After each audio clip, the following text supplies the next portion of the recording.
রাজ্য জুড়ে বিদ্যুৎ বিল বৃদ্ধি, স্মার্ট বা প্রিপেড মিটার এবং লাগাতার বিদ্যুৎ বিভ্রাটের অভিযোগে রাজ্য সরকারের বিরুদ্ধে সরব হল ত্রিপুরা প্রদেশ কংগ্রেস।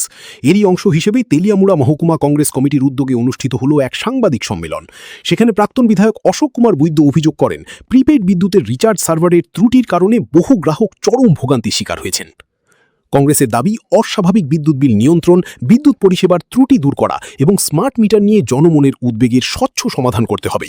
অন্যথায় আগামী দিনে আরও বৃহত্তর গণ আন্দোলনের পথে নামার হুঁশিয়ারি দিয়েছে দল। বিদ্যুৎ মাশুলও বাড়ানো হচ্ছে, স্মার্ট মিটার বসানো হচ্ছে। প্রত্যেকটা বিলের শেষে দিয়ে দেখা যায় 300-400 টাকা, প্রায় 400 টাকার কাছাকাছি extra charge, fuel charge, metre charge, আরও কত কিছু চার্জ আছে যেটা সাধারণ পাবলিক বুঝে না। অফিসারকে জিজ্ঞাসা করলে উনিও ঠিকমতো উত্তর দিতে পারেন না।